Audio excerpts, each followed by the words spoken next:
July 31st at 2 p.m. We typically start this meeting with a prayer reading or thought followed by the pledge. Do we have a volunteer that would give us a prayer? Okay, Ezra, prayer. How about the pledge? Okay, Alice, thank you.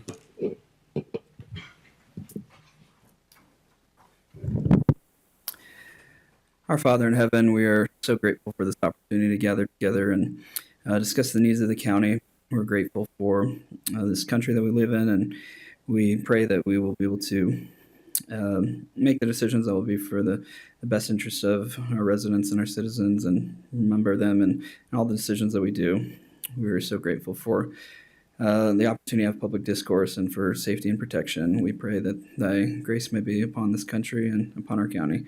And we say these things in the name of Jesus Christ. Amen. Amen. Thanks, Ezra. Thank you, Ezra. Please join me in the Pledge of Allegiance. I pledge allegiance to the flag of the United States of America and to the republic for which it stands, one nation under God, indivisible, with liberty and justice for all. Thank you, Alice. All right. Working right into the agenda. As Commissioner Sakovic is not able to attend today, we will suspend the rules, so I might be able to second motions. So anything on the consent items, Commissioner Gardner, that you would like to hold for discussion? I had nothing on the consent items that I wanted to hold for discussion. Okay, me neither. So items on the regular agenda, starting with items 1 through 9. Anything there? Item number 3. 3. Hold 3. Mhm. Okay, you're okay on the tax credits? Yep. Sounds good there. Okay. So, and then 10 through 19, hold 17. Yep, that was the only one I had. Okay. Real quick, a note on 18. If we could approve that with the change from cybersecurity manager to information security manager, and that will just encompass more of the duties that they'll be participating in. I'm good with that. Good there, Jolene. Information security. Yep, so just changing cyber So just to cyber information. information. Makes more sense. Okay. And then 19 through 23. I'm good. You're good? I'm good. And then for closed, we can strike 24, hold 25, strike 26, and strike 27.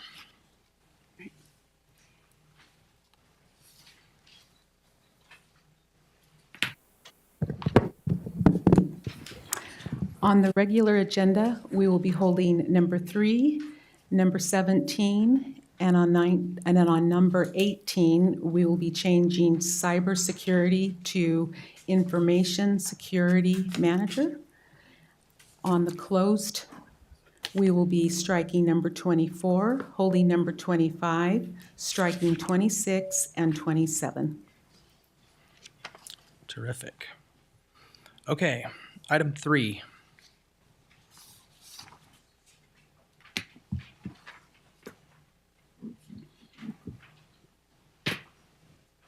Let's see. Maybe Bert's walking around so we can ask. So I went through and I read the memo that we had from the finance division. And I think for the most part, it was pretty good. I think there were a couple of definite gaps in it. I think my experience as a fleet manager with Caterpillar may have given me a little more insight than the intern who did the analysis for us. But then I called the other counties, and every one of the other counties of a second class or counties of a first class, they all use fleet. But prior to using a fleet, they did a stipend.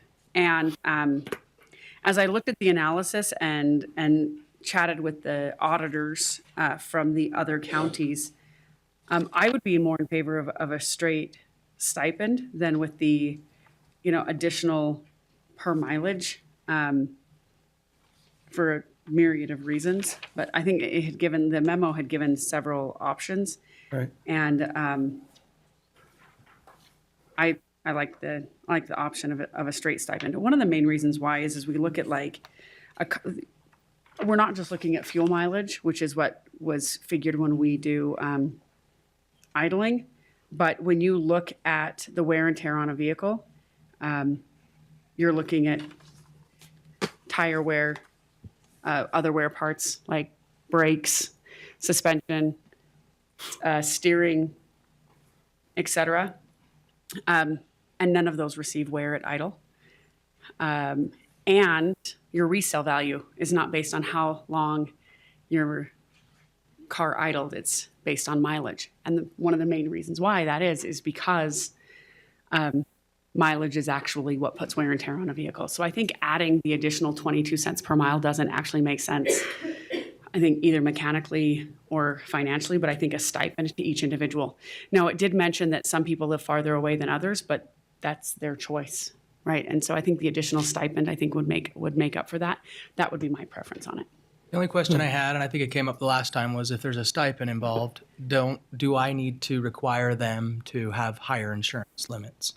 If that's the case, that was, with a former employee, that was the case for me. I was required to carry a much larger liability insurance because I'm acting on behalf of the county in that position, right? So if I, heaven forbid, hit and killed someone, But there was using more their line of yeah. protection. Well, and they're there. using their own vehicles today. Right. Yeah, they should are. have that.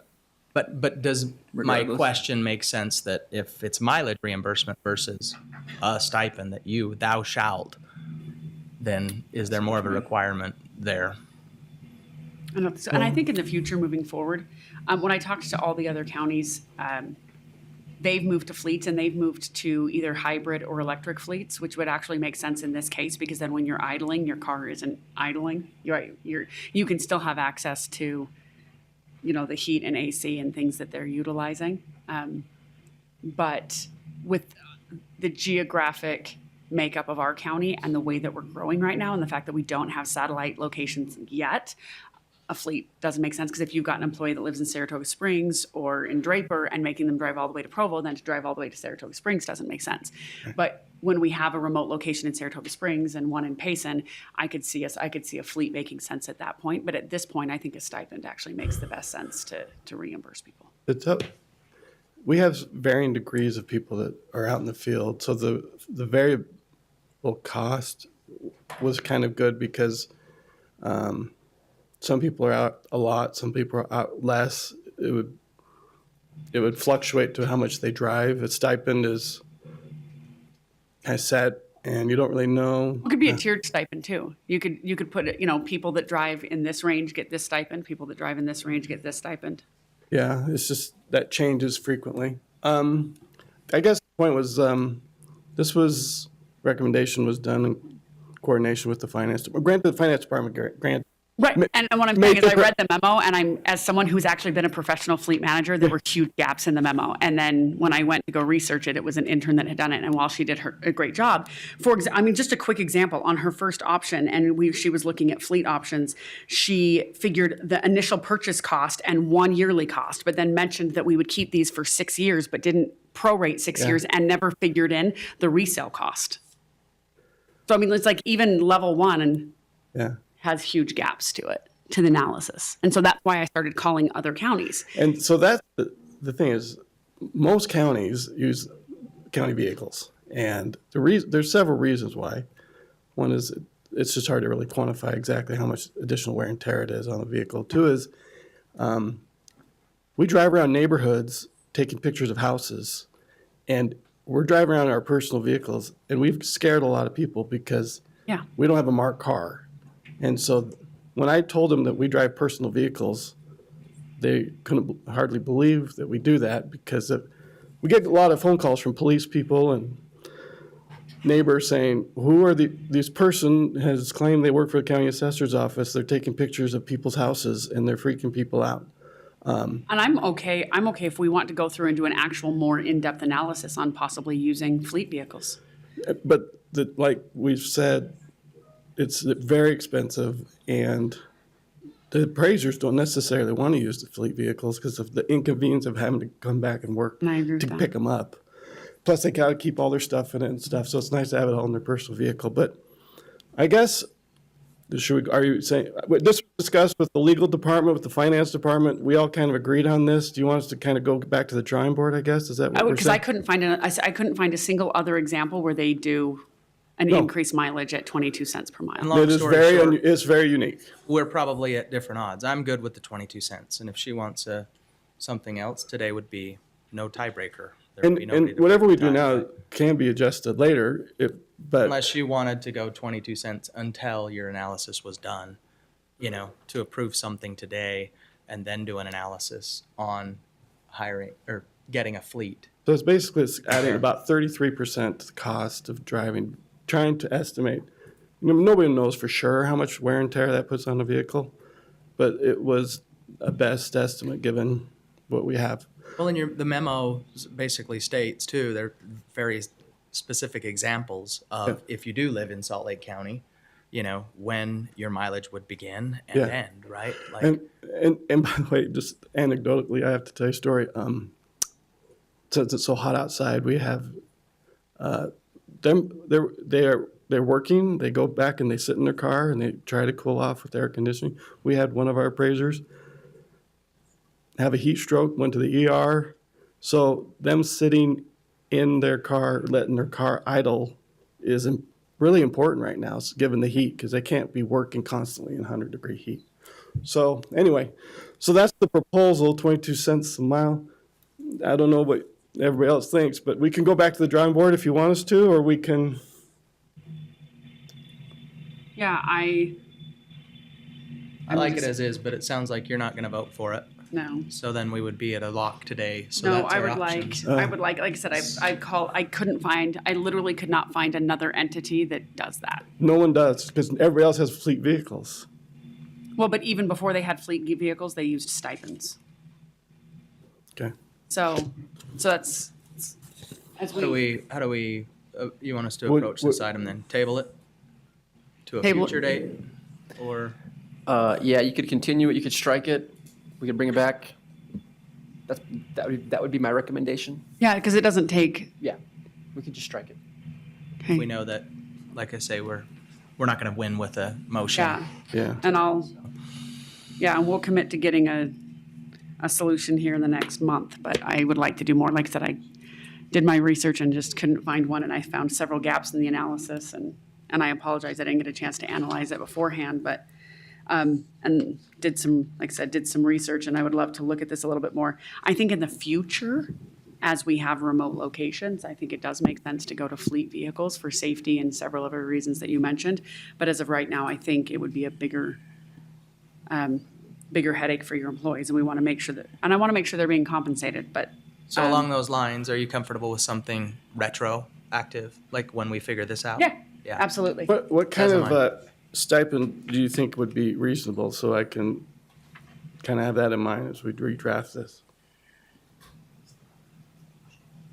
That's where it gets hard, because Yeah. if it's a tiered approach and you have some that get a would stipend, but they say- don't drive as much. Well, I would say almost like a tiered approach where the stipend could be based off of, how many, basically estimate how much driving do they do. If you've got employees that are out there 4 to 5 days a week and employees that are out there 1 to 2 days a week, those would be 2 different stipends.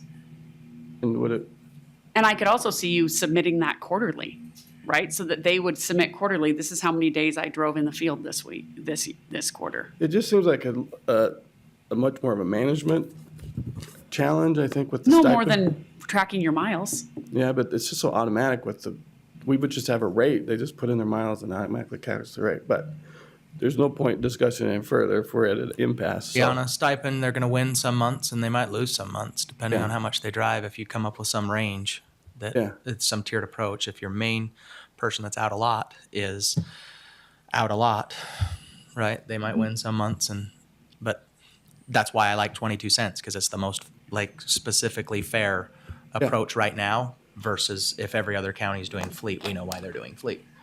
Yeah, but prior to fleet, they did stipend. That's what kind of threw me through a hoop, is that prior to fleet, they did stipend. Yeah. The difference is that most of them switched to fleet like 8 to 10 years ago. So like, once again, Utah County's 8 to 10 years behind the curve. Shocking, Shocking. shocking. Okay. So, Yeah, so I would say let's strike the item and then we will continue to work to find a good solution. And I'm fine with it being retroactive to make sure that people, are fairly compensated. I want the right solution. okay. Ezra? Okay, real quick, I just know Tom would probably appreciate me saying this. Tom McGleston, if you're driving a county vehicle or your personal vehicle in any capacity, you should be carrying that additional insurance. The mileage reimbursement is anticipated to cover that. So just Anticipated a to cover the additional. general CYA. Well, and the second should that you have- put the sticker on your personal vehicle, in order to, like what Bert was saying, it's an issue if you pull up to somebody's house and say, oh, I'm from the county. Yeah, they got a badge or whatnot, right? But as soon as you're wearing the magnet, if you will, do we do that? No, but we should. Okay. Yeah. Is an insurance life, I would say I would rather you didn't do that if you could, but then I understand the other side of things, right? If they are in an accident, somebody's like, oh, we're going to go for Utah County, right? Yeah. So complicated.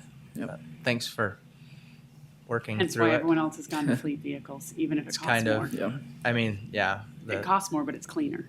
the reality of like I say, legally, I mean, if many of their insurance providers knew they were using their personal vehicle, they might have some issues. Yeah. Right? They would say, yeah, we're not covering.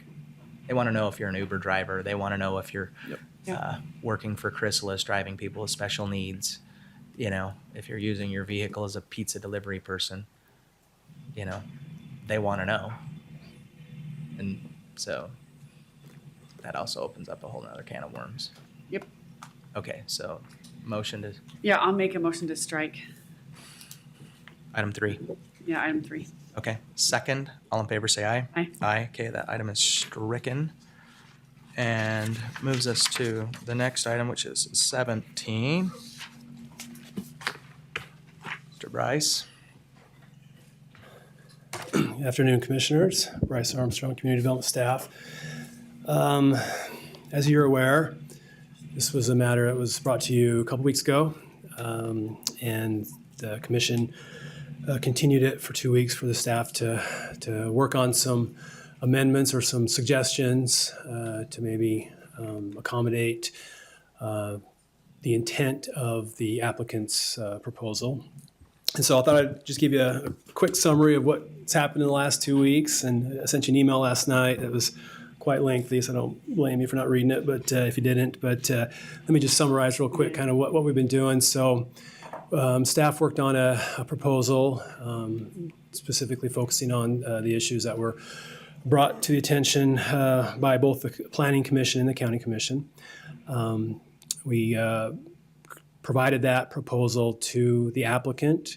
We also provided it to another property owner that was interested in the process a couple weeks ago. We've included that as an attachment to your agenda today. The applicant reached out to us, mentioned they had some concerns with it, and so we met with them yesterday morning and kind of discussed through some of those concerns, found a little bit of some common ground on some of those concerns, and so staff amended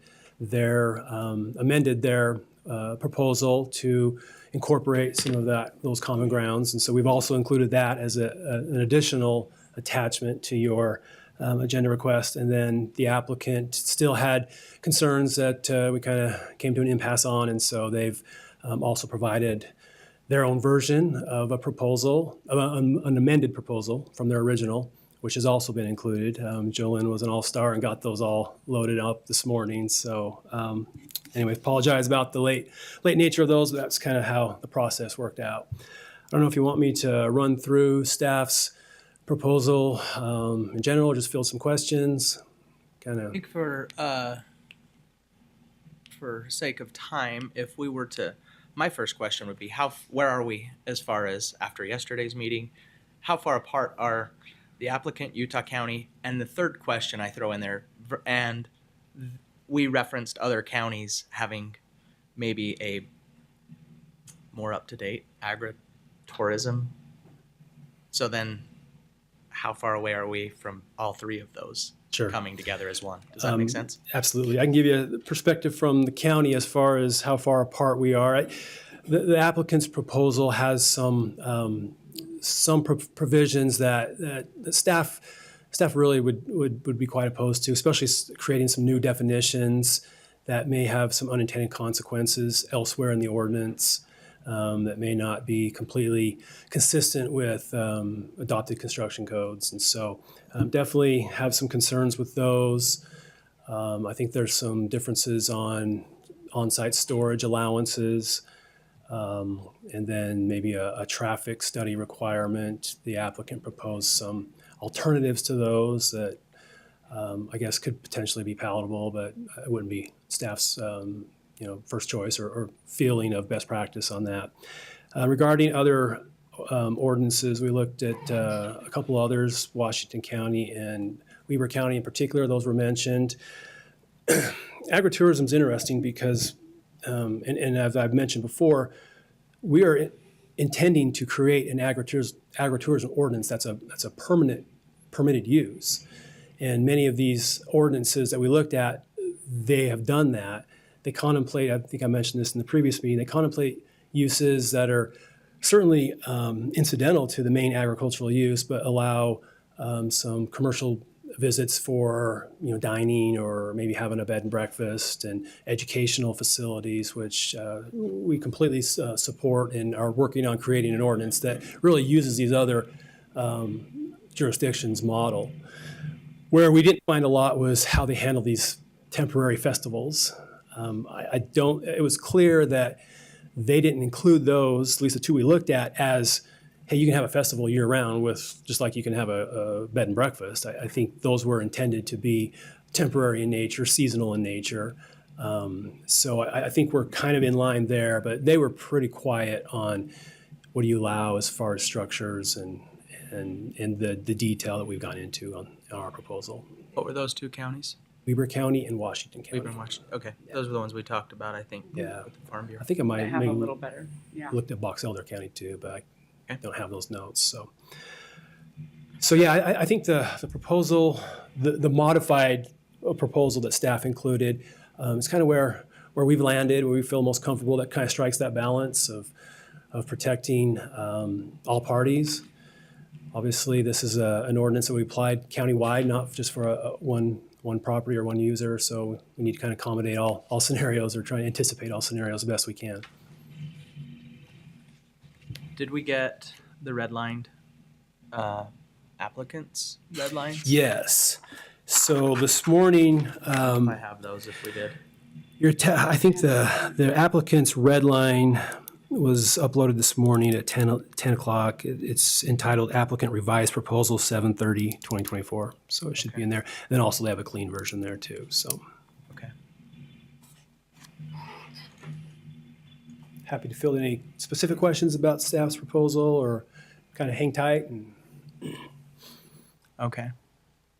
What questions do you have, Commissioner? I'm just reading the clean version now. I have not had a chance to look at the red line version.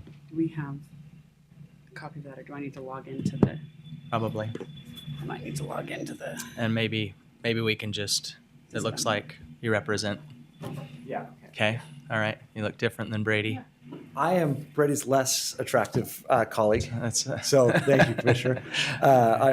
So my name is Steve Styler. I'm from the firm Foxley and Pignanelli, Okay. working with Brady and with the Herbst family on this applicant. First of all, we want to commend and thank the Planning Commission. They've done a lot of work.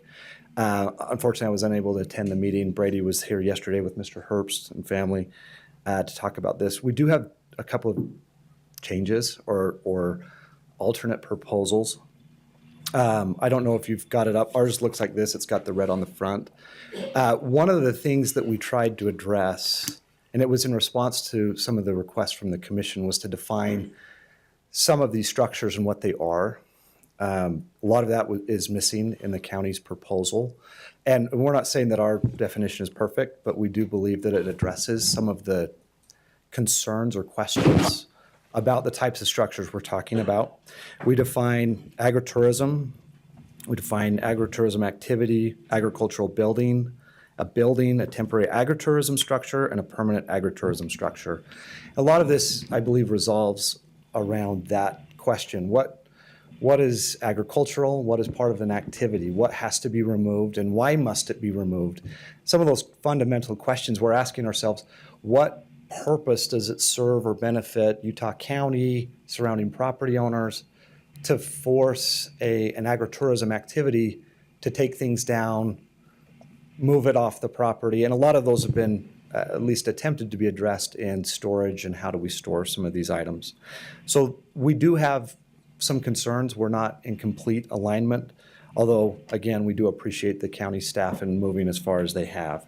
I'm happy to address those definitions if that's of concern, but we do believe that this is a pretty straightforward path to identify what is permanent, what has to be permitted for safety, what needs to be inspected, and what items are temporary in nature and really are of little consequence to surrounding property owners. One of the key notes that I will make is a differential the county, Bryce mentioned, on traffic studies. One of the stark differences between the two proposals is in the county proposal, if there's a permanent structure that occupies more than 25 acres or a permanent structure of 10,000 square feet, a traffic study is required. So it's a barrier to entry is what we would probably consider that. Not saying that it's overly onerous, but it's also pretty open-ended what that traffic study could entail and the improvements that could be required to be made. Alternatively, what we have proposed is that if there are complaints, which is already an existing code, if we have more than 5 complaints, so we have 5 other property owners and maybe not 5 people that own one piece of property, but if we had 5 separate property owners that complain, that the commission would have the authority to require a traffic study. If everyone comes and bombards the commission and says, we can't get up and down a road, we can't do this, we can't do that, then the county would certainly have every right to say, hey, you've got to go study this. You've got to put together a better plan than what's there. But it would be after someone's actually identified that there's a problem versus creating a barrier to doing agritourism. And that's the way, and that's not, again, we're not trying to argue, but that's the way that we perceive that would be applied or could be applied. The other piece that is in contrast is the county's included a definition of amusement rides. I've had the proud honor to represent Lagoon for a long time, and we've lived and died in the amusement ride section. And if you'd like to read it, it's one of the most opaque definitions of what an amusement ride is. It says what it isn't, but it's a little bit obtuse to understand what's actually there. One of the concerns that has been raised specifically about my client is that they have a train that they use during their event, which they have primarily used because when they have a school bus and they have 100 children actually show up, it's really hard to get 100 children to take a tour and stay in the same place and listen while they're going through the tour. The train is actually a really good way to have their full attention because they can't jump off. But once the event is over, the train is removed, the cars are removed, and it's literally a track that's 4 inches off the ground. It's less offensive than a fence or a stack of straw bales. Like, no one can see it, it's not operable, no one uses it outside of the facility. So we have some concerns by leaving amusement rides specifically, that you can't have that as a permanent structure or any structure, as I am reading the proposal. So we have a few differences that are still there. I wish we could come and say, kumbaya, we've all found a perfect solution. And we've tried to address that in what we've proposed. And we are certainly open to a hybrid that combines some of these pieces that maybe loosen some of the stringencies that we see in what the county's looking for without, again, opening a barrel of worms for everyone. Yeah. Or can of worms for Can of everyone worms. else. Thanks. So that's our proposal. I'm happy to answer any questions if there are any. I didn't necessarily have any. I mean, as I read through Bryce's email, and it was fine in length. It was the right amount of length to give us all the information we needed. So, read that email, read your proposal, read the staff proposal, and I actually agree with the last thing you said. I was hoping that we could find somewhere in the middle, right? I mean, I'm not sure if I didn't look up the definition of the amusement rides, but I don't know if it includes pedal. Yeah. Commissioner, if you'll indulge me, it's actually pretty short. Can I read Yeah, it to you? absolutely. An amusement ride means a device or combination of devices or elements that carries or conveys one or more riders along, around, or over a fixed or restricted route or course, or allows the riders to steer or guide the device within an established area for the purpose of giving the riders amusement, pleasure, thrills, or excitement. Yeah. Again, So a slick track would count. honestly, yes. you're steering. So one of the concerns, In a confined you've area. all seen them at county fairs, you'll see the barrel rides pulled behind a four-wheeler. Uh-huh. I think that actually could fall underneath this. I mean, again, is that something that you don't want to have? No. I mean, that's a question for the commission. Where do we want to Yeah. go with it? I don't know that by including that really kind of weird definition into Utah County Code, I don't know that that serves the purpose. But if we want to be specific about what is actually the offending pieces, if it's the fact that a train track sits 4 inches above ground and it just sits there all year long and no one sees it or it doesn't operate or anything like that, I don't personally see how that really causes a huge problem in the county, especially if it's not operable. All the pieces that are operable are moved and stored so they don't deteriorate from weather. So that's kind of the perspective that we have and we'd like to offer to the Yeah. Real quick, I will note that there's a number of exceptions provided There in the are. next Yes. statement on amusement rides and state code. Yeah. Okay. Yeah, and I didn't see that. I did not see those in the code. Yeah, I think I would be somewhere in between. So for example, like, I think we absolutely need to have height requirements on permanent structures, right? And, but at the same time, I'm not opposed to keeping amusement rides if they're within reason, right? And so I think I fall probably somewhere in between and would like to see us come together. Obviously, if there's traffic flow problems, we need to have traffic flow, but I also don't want that to be a barrier to entry. So I don't know. I feel like we've made a ton of progress in the last 2 weeks. Agreed. I just feel like there's a little bit more progress that could go. How about yourself? Well, yeah, I'm looking at these red lines that were uploaded this morning for the first time. So for me, I don't want to get it wrong. You know what I'm saying? But at the same time, we need to get permits and things so that they can, essentially. What's your deadline? What's your client's deadline when they need this by? So the sooner the better. All planting decisions are being made today. I mean, what we have to actually plant so that we actually have a festival and we have those things. Some of those things have already happened in hopes that we get to a resolution. I don't think planting should be affected so much as structures. Yeah. Yeah. From a structure perspective, I don't think we really have any concerns time-wise. I think the structures that are there, is that Week or correct? I two. don't want to misspeak. Would a week or two affect it much on structures? I hate to do that. I hate to punt again. Well, the but problem is I I'm- think that we're not on the wanna same make sure page and it's- there isn't a tiebreaker vote. Yeah, Brett. Yeah, absolutely. Oh, we want to get it right. I mean, we got the county's proposal on Friday and then we met yesterday and I agree with Bryce. It was a very productive meeting. And yeah, I think we did come together on some stuff and I guess, really you guys need to voice your opinion to help guide this probably a little bit more maybe. And we're open to that, but obviously, I felt a lot better yesterday just knowing, we can work together on this. But obviously us making plans to open, that's got to happen sooner than later. I mean, do we have to know today? No. But the idea that we're going to work together and we're going to resolve this issue, we do need to know that. It's gotta Yeah, be. and I think that's And easily, I think that's so- an easy But yes. to that have a we'll do barrier of, that. well, we got to get a traffic study a week before we open and spend $40,000 and find an engineer, and that's just not feasible. So if I might suggest just something for consideration, I think if we boil down what the issues are that are remaining is the amusement ride piece, just once and for all, let's figure out what we're doing. The traffic study, whether we're going to require it on the front end or if it's identified as an actual problem. And the third is whether we include a definition of permanent agritourism structure or a temporary agritourism structure. I think actually, I think there's probably an easy middle ground on the amusement rides. If the amusement rides were allowed, but it was very clearly that they are not to be operable outside of any permit window, there's nothing that could make it operable. A track sitting in the ground is not operable. If someone wants to walk on a track, that's not really riding an amusement ride. But if it were not usable outside of a permit, I would hope that that might be perceived as kind of a middle ground. I can't make the decision on traffic study if it's on the front end or it's the back end.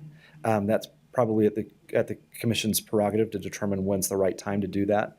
And again, the decision whether we want to actually define what is a permanent agritourism structure or a temporary agritourism structure. I always use the forklift rule. If you can move it with a forklift, it's probably temporary, and if it's not, if you can't move it with a forklift, it's probably permanent.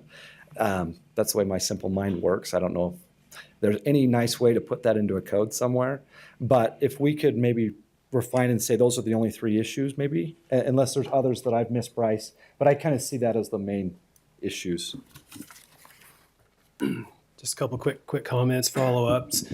The reason we kind of chose that definition is that we felt like that was a somewhat non-objective approach of defining these different rides. I know that's been an issue at both meetings, and so that's why we kind of chose that. If I really was forced to choose one thing to dig my heels in on, it would be the definitions. I really feel that the provisions that are provided or that we can kind of agree on storage are going to solve the problems. And I don't really want to get into these creating definitions that might, like I said, have consequences elsewhere in the ordinance or just aren't consistent with state code. Exemptions are already provided for ag structures. A lot of these things are already addressed. Or regardless, if we made these changes, we can't supersede adopted building code requirements. And so we think what they proposed and some of the potential structures are doable. I think our building officials receive some of these, and there may be some engineering which they may have already provided, but I don't think it's going to be super onerous if they choose to have them permanent. They don't have to choose it, make them permanent. And we provided a storage structure, both indoor and outdoor. So anyway, I would kind of really want to stay away from messing around with the definitions. We have provided, we have existing definitions for agritourism activity, buildings already, and we're comfortable with those. They align quite nicely with other counties. We looked at Weber County. We actually like Weber County's definition better. It's more restrictive, I think, but anyway. What since the Planning Commission meeting has changed as far as what the Planning Commission envisioned as an approval versus where maybe the red lines of the applicant is? Does that make sense, what I'm asking? I think so. And maybe that's a question for From a Steve, staff's Steve or perspective, Brett. we considered those concerns, and the motion had specific directions related to certain issues. There was a storage component, and there was some other mentions, and then also what you've included. But it was open-ended. It wasn't really specifics. And if I had to do it over again, I probably would have had the Planning Commission maybe even continue the meeting, and that's really come up with a recommendation that they felt comfortable with, and then let you guys review that with more specificity than what was provided. But I think, at least from a staff's perspective, we've tried to, traffic was something that was brought up. And so we're trying to kind of figure out a way to handle that. We didn't want to have to make every single operator have to do a traffic study. We tried to trigger it to intensity. And the best intensity we could come up with was maybe a combination of actual activity area and actual footprints of structures.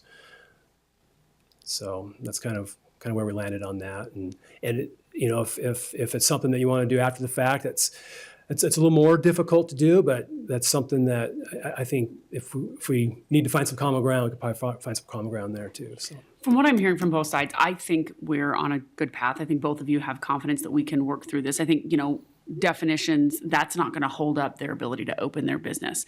So I think with confidence, you can plan towards having something this fall, but then what we can continue to do is work together with not only, the applicant, the Planning Commission, but also the neighbors. And I think we can come to a true compromise where nobody's thrilled, but everybody's satisfied. And that would make me the most happy. For sure. Completely support that. One comment on there. operation for this year, we have some current violations, but we've been working with our attorneys. We mentioned this yesterday to them that we'll work with them to make things operational this year. We may have to section off certain structures that haven't been permitted yet, with a fence or something until we get those permitted. We don't know that's going to happen, but even if this process is still going, we could work out a situation where, they could have an opening and allow certain activities that are compliant with the existing code and working towards compliance with the others. So this is one agritourism account, if you will, right? There's, I've talked to Rex Larson, I've talked to Jakers, obviously. Well, and I think The Rex would Gordons. be happy with some of these changes because it allows him to. For sure. So the only question I have is if we were to, our homeless warming center, right? We were not able to put a fire suppression system in, right? So we got a year pass, if you will. Like, what's staff's feeling on like a pass for? Where did you come from? I've Wow. been waiting patiently. Hi. Yeah, This is, well, it's not a public No, hearing. I just Sorry. wanted to pass along a message. The Larson Family Farms, they were just Rex? wondering, yes. Okay. They didn't know about this and they weren't involved in any of the conversations and discussions about this. They would just like to be involved in the Okay, so conversations. to my last point, that would be good too, to make sure that we got it right. And so, I mean, what if this takes longer than weeks? Because we got to make sure we get with Rex and we want to make sure we get it right with maybe Jakers or any of the others. Is what I'm asking for crazy to say, what would I even call that? Not to call you Pass year for 2020, Exemption or something. an exemption. It would be a temporary and say, exemption. Corn Bellies is really not doing much more than what they did last year, work this year while we work through this whole ordinance, getting it really right. And does that make sense? Or is that even? Sure. And we've done that in other areas, but then we come down hard the second year if they don't do it. I don't think we can give them a pass on building codes, life safety issues. So I think, we'd have to say this structure that clearly needs a permit and we don't have it yet. I don't anticipate we're not going to be able to get most of what they have permitted. But if we come to that situation, I don't think that's something we can say, oh, it's okay this year. That's just going to have to be off limits until they For they 1 get year that. until it comes For into sure. compliance. Yeah. Okay. No, I feel much more optimistic on this, and I'm glad to see you guys have come together, and this is, I think, One more comment, Rhett? we'll have a permanent solution. Yeah. I mean, yeah, just one of the things, obviously Steve Kitchen's gone on vacation and that's what they've kind of said. He's going to be the one to kind of help us understand some of this. He won't be back till Wednesday. So yeah, some of this is still just a little bit gray in my mind of what a temporary structure is and how it has to be permitted. And that really does create a lot of gray in my mind until Steve can see some of that directly with us and say, hey, this and this and this. And I guess that is a little bit of my concern, just, because Steve's not here, to, like you guys suggested yesterday. Well, and I know that, even trying to get with, everybody else between now and next week's commission meeting is tough. 2 weeks, we are just barely getting, documents this morning that's tough to review. The next couple days, the next 3 days will be totally in the Utah County Fair, mindset, right? So we'll be sort of out and about. So To Mr. Herbst's point or question, Steve Kitchen, who's our building official, he's the voice of the adopted codes. And so the adopted codes are the adopted codes, and that's what he's going to be enforcing. And so those shouldn't be changed. And if there's an interpretation issue, then we have an appeal process, which was explained to the applicant yesterday. So I don't think that's a critical component of this. Now, to Mr. Herbst's point, how substantial of work they've got to do, I guess, could affect their operation. I know Steve has looked at a lot of these. A lot of these are just kind of game things, and they may be deemed that they don't need a permit. And so there's some provisions in the proposal to allow those to be on site. So I think that nothing is overly onerous to them getting up and running, at least initially, and we can work through those things. So. I guess the one thing I would maybe ask is if we do continue, and I know we've thrown around a lot of different ideas, but maybe some specificity as much as you guys can provide of things that you'd like to maybe see incorporated as a compromise. Mm-hmm. I think, we've kind of expressed, I think both sides kind of expressed their kind of main ideas or as far as what they feel strongly about. So. Steve, do you have a comment? Thank you. Just maybe a suggestion again, try to provide as much certainty as we can. I think there are certain elements, obviously, that it sounds like with health safety, we've got to figure out. Would it be possible to grant a temporary exemption for operations for all facilities not deemed to be a structure subject to building code? So that all other pieces, I mean, there's so many elements to what Corn Bellies does that are truly, like, if we could have a list from the county and say this structure, this structure, this structure, you can't use till you figure out. Everything else, 2024, vaya con Dios, go figure it out, go get started, get moving. And I think that aligns with what you're suggesting, Bryce. We just put those on a carve out. Yep. We'll address those. Hopefully we can get them resolved in time for the season so that they can be operational and used, but we'll work directly with staff to do that. And that kind of gets everybody a little bit of breathing room so that we can make sure we get these pieces right. There's probably some issues that we're going to have to work out on storage and what does storage look like? Do we have to use screening? Is that uglier than just leaving it in somewhere? We can work through those issues that are outstanding. But if we could make that request, I think that kind of gets everybody what they need today and then gives us some time to figure out the rest of it.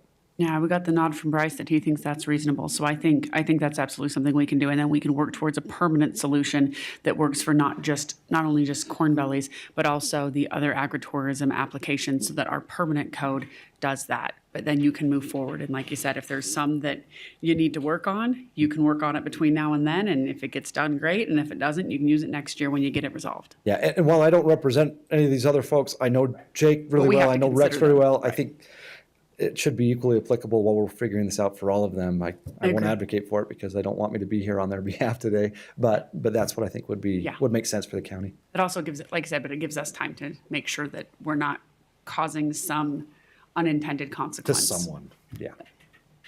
Well, that's our request.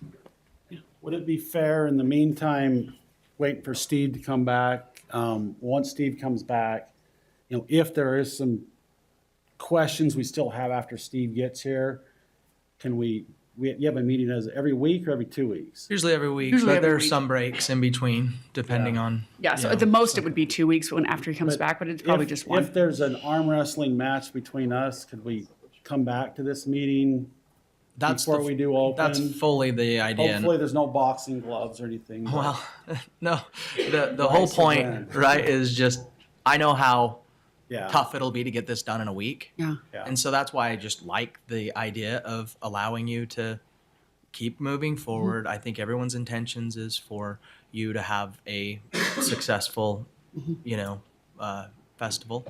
And that's my wish. Let's move forward, but then let's really spend time getting it right. My And so- only request is that if we're going to have the fire marshal and a farmer box it out, that you're wearing cowboy boots and we call the A&E producers No. ahead of time. We're gonna, Kurt could reality win that TV. one. I was going to say, like, if we're going to do it, we might as well get some revenue on it and supplement the general fund. As long as it's not in the county, though. We've had a lot of requests to bring pig wrestling back to the county fair, and maybe we just make you wrestle a pig. What would that be? Bryce, have we been clear in what we're kind of saying and requesting As and far as the asking? instructions, yes, I think on the detail, again, there's maybe some impasses that maybe you guys can, it's like the traffic study, for example. Is it something that you want a version of at all or no? Well, so, it seems like, and I don't remember, but every agritourism event needs to submit something to the county, right, of where people will just parking, enter. not, Just parking, not not a relative real to traffic. Yeah, I would say traffic flow. I would go. I hate the idea of spending $40,000 on an engineered traffic plan. You know what I'm saying? And again, Like, we tiered it that's- so that there was a certain trigger threshold that you'd have to pass before you did that. I would still agree where I don't mind us saying, instead of us just saying where they need to park, I don't mind us saying how will traffic flow and give us a plan on how you're going to ensure that's how traffic flows, and they can submit that. And if that looks within reason and there's no complaints, I'm fine with them not hiring a traffic engineer. So do that up front as part of their submittal. I think they can show what is your flow going to be like, and Gotcha. how are you going? What is your flow going to be like, and how are you going to try to enforce that? Give us a plan, and if that plan looks decent, then obviously if there are complaints and that plan's not working, then maybe they need to get an engineer involved. But if they have a plan ahead of time, that at least forces them to think through it. Sure. Yeah, I think for yeah, echoing what she's saying, like, we want to be ag friendly. We don't want to burden any of the operations by spending tens of thousands of dollars that really can harm. Because we're not just talking about one, right? We kind of are, but not, right? We Right. want to make sure that this is really a good fit for everyone. I don't know that I love the 5 complaints. I appreciate the suggestion, but it could maybe create an angry neighbor going and soliciting 4 others to be able to complain. So I don't know that I really love that in there either, but maybe you feel differently. But I do look at it as a good, like, they're bringing forth options, right? But Yeah. I'm Yeah. hearing that and thinking it through, and I don't know if that's. Yeah, and So, if there's a complaint, we don't know. send someone from Public Works out there to watch it, and if they go, this is a cluster, we got to do something, or if they say, hey, it was fine, we saw no issues. yeah, we already, if we get one, we investigate. Yeah. The current ordinance has the 5 in place. The applicant was proposing these other triggers would be related to that. So we'll just leave that alone. If you guys want to throw that out, that's currently in there, that's great. The other question I want to bring up, and it'll be quick, is, and this was something that the Planning Commission relied on their recommendation, is the applicant is proposing to allow a single agritourism event to expand from 65 to 90. The applicant or staff's recommendation was to allow them to, if they want to also do a seasonal event, which sometimes they can overlap, that the cumulative total is 90. If it's just an individual agritourism event, it's still 65. The Planning Commission kind of hung their hat on, well, it's only going to be 65 days. So, that softened the blow of allowing permanent structures. I know the applicant has requested 90. So, Yeah, I remember any thoughts on that? Or Brady saying, hey, if I have a separate event, does the 90 start or the 65 Yeah, start and back over, right? we've closed that loophole as far as, making those cumulative, but the proposal the applicant has proposed is, without doing another event, they can just do 90 days individually. Like saying 90 full days a year. So, and I don't know if you have any thoughts on that, have or any- we can, that's a simple one that can be changed in the meeting, saying staff's at 65, they recommend 90, and you guys make your decision. So, And I want to think about that one, I Okay. think, I want to because think about that one as well, because as I look through it, it's like September and October is going to be your Halloween season, and then if you want to start your Christmas season just before Thanksgiving and you want to run it through New Year's, that's just over 90 days. That's like 100 days. but I'm on a like, if it's 60 or it's 90, it's annual. Like, let's not do 60 for a pumpkin. sure. And then maybe a Christmas, another 6, Yeah. Cumulative, I think, is, I could get behind cumulative. I just can see Gotta that make maybe sure, it would though, make that- more sense to do like 100 or 105 days, something like that. But I agree, cumulative. I just want to make sure that we're encompassing the full season. I would hate for them to like shut down, say, oh, we can't do it before the day before. We can't start the day before Thanksgiving because we'll reach our 90 days. And on the same note, it's like, well, let's end let's not do anything between Christmas and New Year's. And we've got families that wanted to, and they had an opportunity. You know what I mean? I just don't want it to, I don't want it to come down to 2 or 3 days and have it not make sense for folks. So maybe that's something you guys can discuss. What is a reasonable number for that cumulative amount? Okay. so Bryce, it sounds like we've got an opportunity to say, hey, this year we're going to do the exemption for corn bellies, that they're able to operate, go plant today. We're making a decision today, that can happen, and still working through the permitted things that you guys addressed even yesterday in your meeting. Do you need a head nod for that? Do you need a official motion? So I'm going to check with the attorney's office. We actually have an outstanding violation or enforcement case, and they have some discretion. And in our discussion was, as we've talked about this, that's the kind of the approach that we would take, is to have some type of provisions in place that would allow them to operate on portions or in processes that are in compliance. Well, first question is, would that, the suggestion to have an exemption, this temporary exemption, would that fit in section 8.16? My first question. Secondly, I would much rather continue a week so we can actually draft something. We can look at the details. We can make sure we get this exemption right. We can have Dale take a look at it. We could even put that on consent agenda for next time. Details matter, and sitting here right now, it's unclear to me how far the exemption is going to go and all that. So I'd much rather take a week and draft something Yeah. and present that. I would agree. And, Make sure it what fits you're into the talking about is agenda. specifically to their operation this year while things are in flux. That's my understanding. Sure. Yeah, because I understand we're going to have a defined ordinance proposal to you in a couple weeks.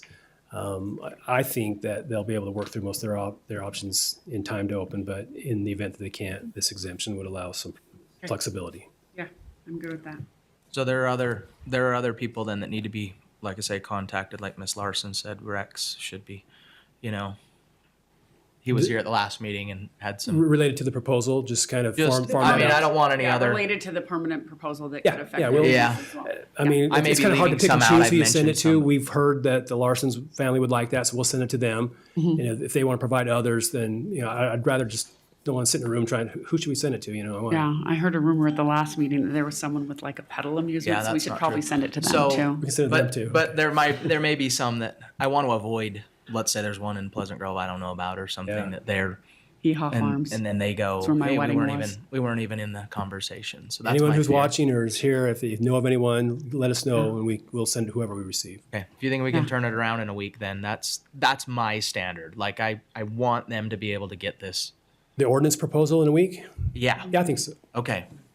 Yeah. And I think we're if we close. don't need to go down, I understand your point with the existing complaint that's open, and I didn't think about that as far as giving an exemption.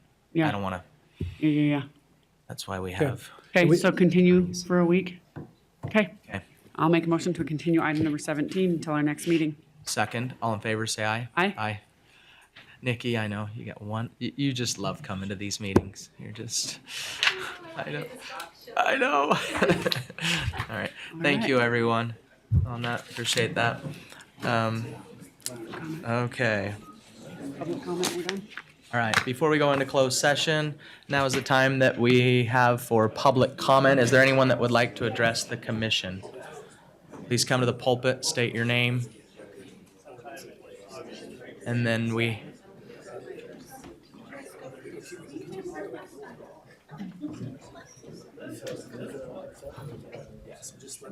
Yeah, if you'll just let us know your name, and then we'll ask you to keep your comments to a couple of minutes, and then.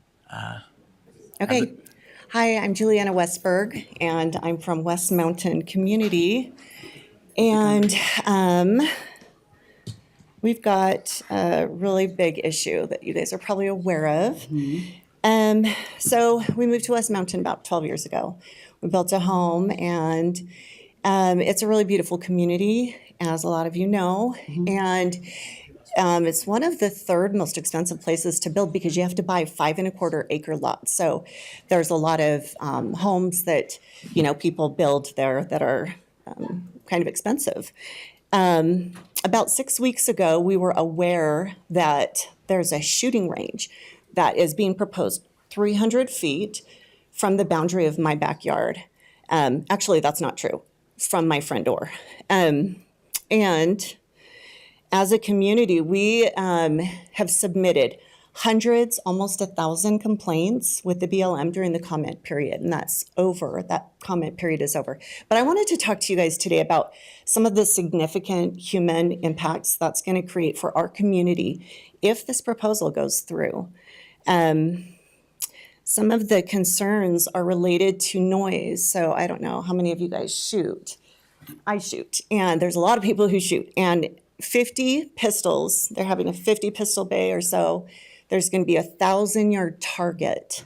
There's going to be rifles. It's going to be grand. It's going to be this massive, massive shooting range in our little neighborhood. And I did some calculations. And so basically 10 pistols, I just wanted to explain this, 10 pistols, 1,000 feet from somebody going off. So what you have to do is you have to calculate the range of decibels. So it's like 150 is typical to like 167 decibels is pretty common for pistols. So even just 10 pistols going off at 1,000 and just doing all the calculations, you add 3 decibels. And anyway, you end up with 174 decibels from the source of sound. And then to my doorstep, it would be, I think it was 114 decibels. Now, you know West Mountain. It is dry, it's a desert. I found a NATO article where they talked about how if it's 500 meters, which is 1,500 feet, from a neighborhood, that's probably too close. This is NATO, right? So they're like, so you have to move it like 2 kilometers, which is 1.24 miles away from residents, and then you have to put a big lake and tons of trees, like a forest, so that the neighbors don't get like too concerned with the sound. So we're like 300 feet from just 10 pistols, and there's going to be a lot more. They're talking about having 4,000 plus people monthly shooting. They're going to bring people internationally into this little, our community. I mean, can you imagine our kids? Are they going to feel safe in our backyards? We have experts who have talked about deflection and ricochet. We've had experts talk about how the soil that we have on West Mountain is perfect for UPIC, right? Because it's rocky, porous soil. So that means lead, antimony, copper, all the heavy metals that come from the dust. So lead bullets are used often, and the casing around it is antimony, copper, lots of heavy metals. So when you shoot a gun right at the source of where the bullet comes out, there's dust that goes in the air. And then at the impact source, that is also going to be a place where dust comes out as well. So you have these places where dust is going to accumulate in the air. We have a windy mountain, and it's going to go into our UPIC orchards, our soils, our open water, our aquifers. We had an expert tell us that if any lead goes into even one of the residents' wells, we have a potential for the EPA coming in and saying, oh, you guys all have to leave. This is contaminated now, like the Mapleton Trojan plant disaster, Flint, Michigan. I'm sure you guys are all aware of those. So this is pretty big. It could have a really significant human impact on our community. We could potentially have animals and humans go deaf. We could have, because of how loud that's going to be, we could have potential deflection from bullets hitting our children. We have school kids that are taking bus stop. The bus stop routes are seriously close to this proposed range. So we have so many issues. And one thing that concerns me is as we are trying to fight this battle, right? It's like we don't have any representation. There's nobody there. We're alone. It's just us. We So- wonder where our representation is. So this is public comment, right? And we don't engage back and forth, but because we have been dealing with this issue, I want to let you know about some of my conversations with maybe Payson's mayor and city manager recently. And if in a public meeting of Payson's city council, 3 of their council members said this is not the right location, that's Payson cities behind this proposal. They would need to annex it in. There's not a desire from this county commissioner to put a gun range out in the county, We unincorporated understand, county. but we are their neighbors. Right. For sure. So I'm telling you that because then the response back was CMP, they want to be good neighbors, and we're being told that they're looking for new locations. So we have been told that too by BLM. They have a couple locations, but they haven't withdrawn their application. Yeah. So if BLM does not find that there was a significant human impact, they can go ahead with it regardless of Payson Right. City's vote. Well, and that's one of the things that I looked at too, is when I called the BLM, like our only way to comment as well. I mean, this is 49% of our county is owned by the federal government. Right. And even though we're responsible for search and rescue on that land, and we're responsible for the first responders and the public safety and all of that, we can't tax that land, and we don't have a say on that land. Because I went through and looked at it, and I was like, well, when does this come before me? When does this come before a vote? And it doesn't. So we understand that. We totally understand. You guys have no control over that. We can do public comment, which we have. And what we would like as a community, from what I've understood from just talking to people, is we would like to have some assurance that say this does happen, and we're hoping it doesn't. We're hoping they withdraw their application or it goes into an EIS, which would be wonderful. But if it doesn't, say it does happen, we want to know, are there things that we can put in place as a safeguard for our community residents. That's what we're really wanting, because right now we don't really have anything. I was told on the phone yesterday, oh, well, it's federal land. It's going to be bought by, Payson City eventually, or they're going to annex it. So they're going to buy it. A corporation's going to buy it, and then Payson City will annex it. Then it will be grandfathered. So it's going to be federal. So we will not have noise ordinances. Even if we go permanently deaf, who do we sue? What do we do? What's our recourse? This is something that you guys can help us with. Yeah, You even can if help it's us permitted, I set. think we could. What was that? I was gonna say, even if it's permitted, I mean, I don't think a permit waives liability. So do you think that we could find a time to talk to you guys where we can maybe come up with some kind of solution that would help our residents in case of this actually going through? We're hoping it doesn't, but if it does, are you guys able to help us? Yeah, it's really delicate because for me, talking with friends and neighbors and family that live in the area about it, as they've contacted me, I say, it's hard because I just don't see it happening. And so I'm like, I don't want to get off. I hope it doesn't, but we can't count on it. But I can't say that, even though I just did in a public meeting. But my point is, Thank you. is like We hope getting that too. excited. I understand why it's so like this has Impactful. kept you up at night, It and I has, understand that for 6 weeks. yeah, right. And that's what I feel.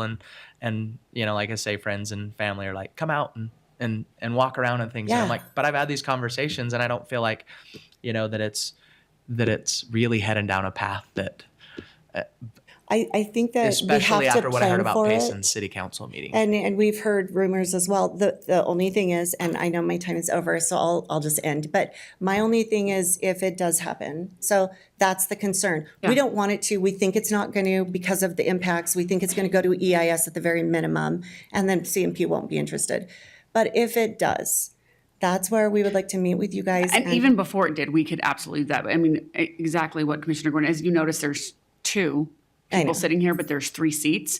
For 8, almost 9 months now, our workloads have been Yeah. increased by 50%. Yeah. Like there was a water leak in the 3rd Commissioner's office for heaven knows how long that we discovered yesterday. And we have no idea how long it was there because we don't know the last time that him or his office staff were even in the office. Yeah. And so it's not that we're ignoring you right now. It's that for No, we 8, 9 understand. months, We we are understand. literally, both of us, functioning at a 50% higher load. And so it's like, right now we're fighting fires, but if this is something that we see coming down the pike, we will absolutely, then it goes up in priority. So before Definitely we they would commit actually to get that. approved, we would need something in place. And Yes. so they're potentially Yes. going to approve it November, December. So Right. So absolutely. So like we're hoping that long before then, maybe our bandwidth will open up. okay.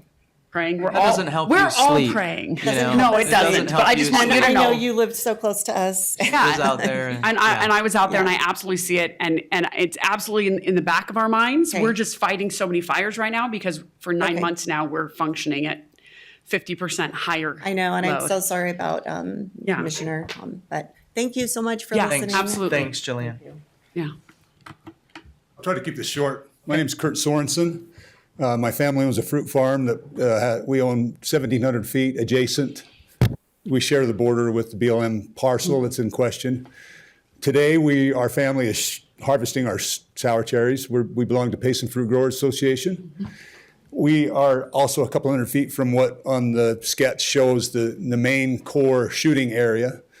So we've got 3 main issues about that. It's all dealing with lead contamination.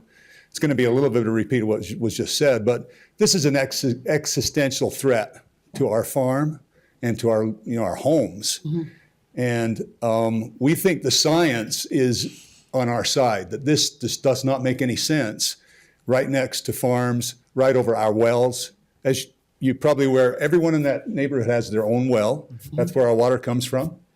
If this goes bad, if even a 1% probability that we have lead contamination, it ruins our community. It'll be CMP's endowment of $250 million will not cover what happens. So it's not good for CMP for this to be approved. The BLM hopefully will reject the proposal. We'll take it to the courts if we have to prevent it from going forward. But we're just doing everything we can. When we first became aware of this, I contacted all of my representatives' offices.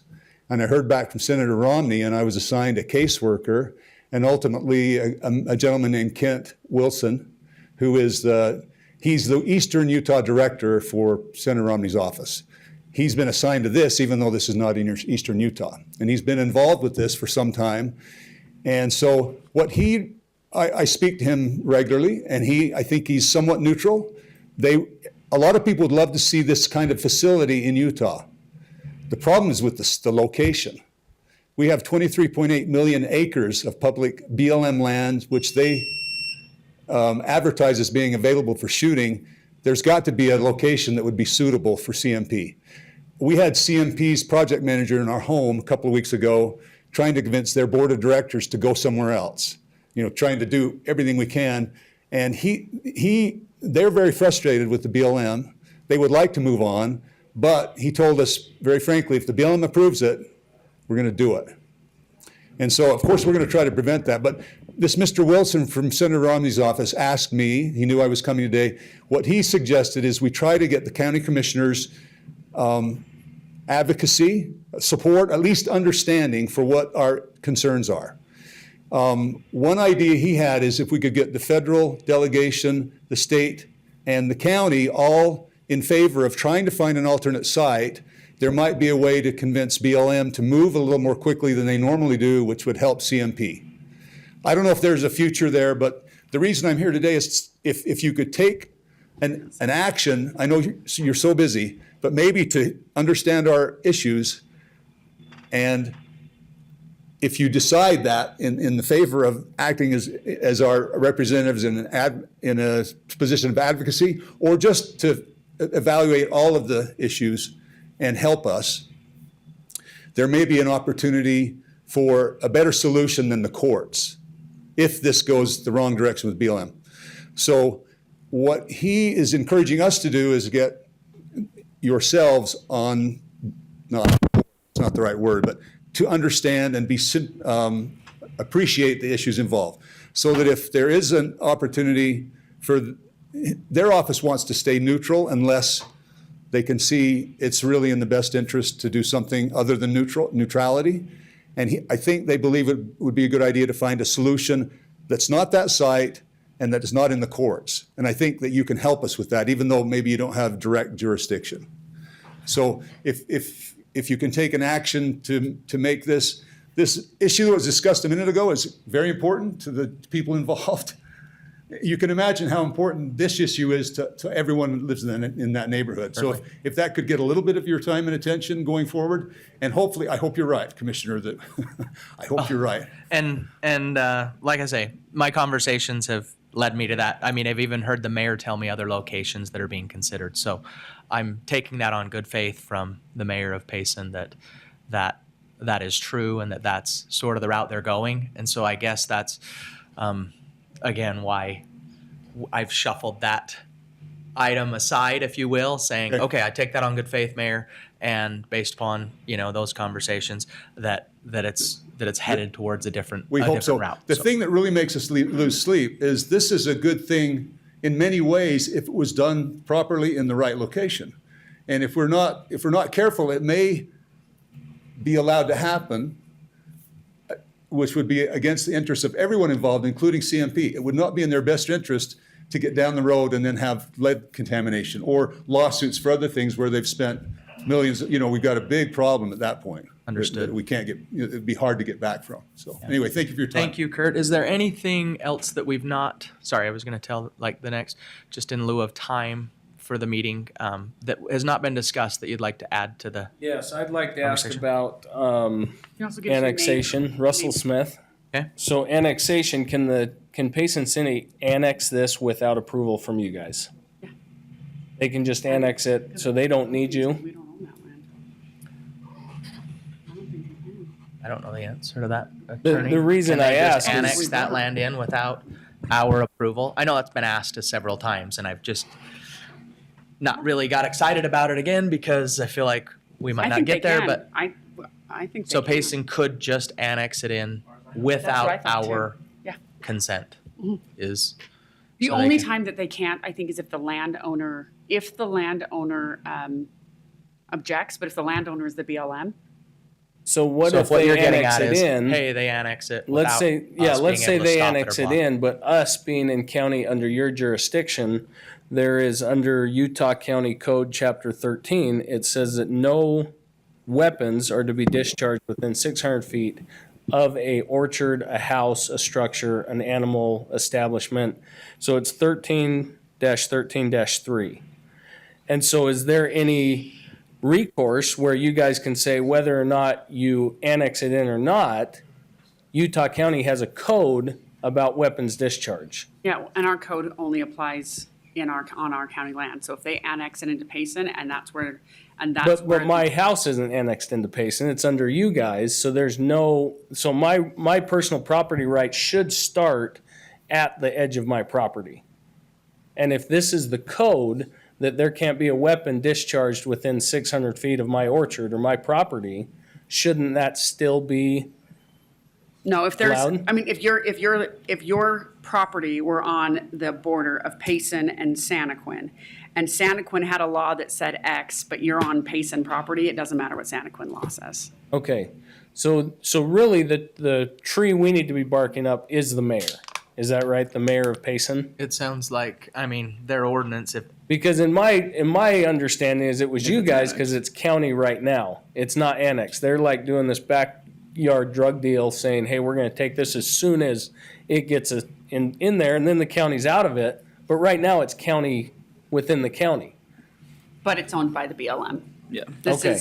And that's the key, is that it's So owned by the BLM. we need to be barking up Mayor Wright's tree right now. Is that? and it sounds like, yeah, it sounds like Okay.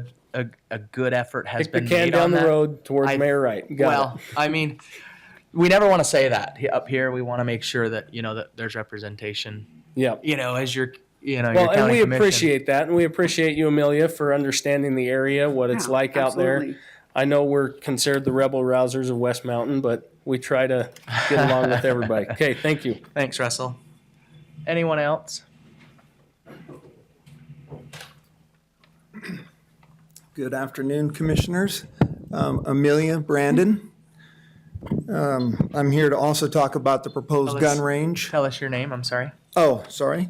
My name is Aaron Westberg. I live on West Mountain, and Amelia was neighbors and knows the area well. In fact, your old house is now in the safety danger zone of this gun range. So just so that you're aware. Between bullets and flies. It's just a miracle, honestly, that we even found out about this. Our house, my house, is the only house on our street that got a BLM postcard. It was very nondiscreet. My wife almost threw it away, but she decided to give it to me. I looked at it. I almost threw it away. I read something about proposed gun range, thinking it was going to be behind Payson landfill, not think, that's what we've always been told. And I give it to my best friend because he's in a gun club. And I say, you might want to comment on this. And then 2 weeks go by. And then he calls me Sunday morning. He's just can't believe it. They're putting the gun range right along your property line. It's just not acceptable. The BLM's management mission is to sustain the health, diversity, and productivity of public lands for the use and enjoyment of present and future generations. So if there's tens of thousands of acres of BLM land available, wouldn't it be in the BLM's best interest to continue serving the multiple needs, right, or the multiple uses needs of West Mountain, and put the range somewhere where people aren't? Because this range where it's at is reckless endangerment. Thank you. Thanks, Aaron.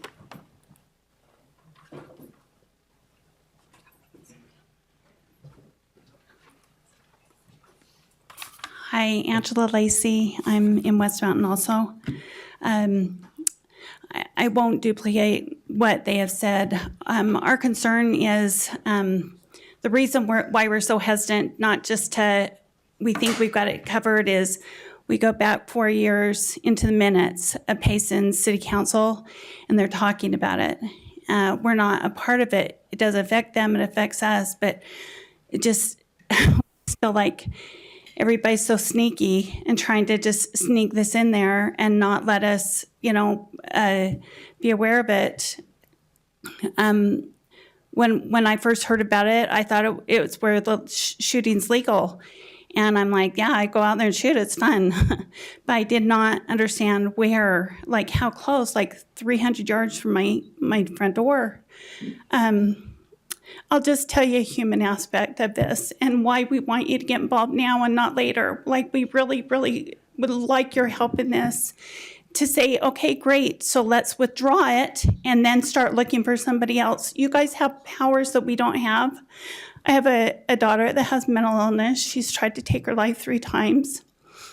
She can't live next to gun range. She can't take that noise. She can't, it will be devastating. We'll have to sell our house. We'll have to move. There's a veteran across the street, same thing. He has PTSD. Is that, he's served in all over the world. He can't live there. He says he'll move. It's not fair for the residents that have lived there and put everything they have into these homes to have to get up and leave when a gun range comes in that's just, they're making money. They can say it's nonprofit, but you and I know everybody in that organization is making money. And it is a money factor, and it's a money factor for Payson. And I know you're busy. I know you're just drowning. I get it. We are too. I can't take a walk without thinking about it. I can't wake up without knowing that was what I was dreaming about. Like, we really, really need your help. And we just would like you to get involved now instead of later. Appreciate your time. Thank you. Thank you. Thank you.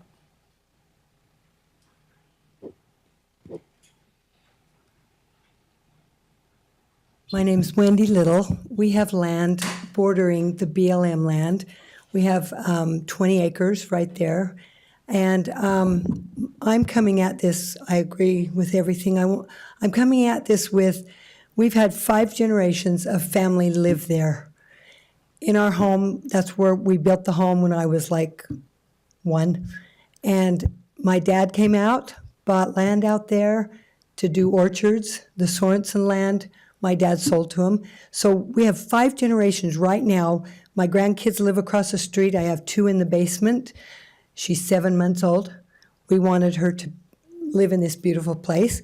We're trying to sell 14 acres at the top of that, the borders of BLM ground.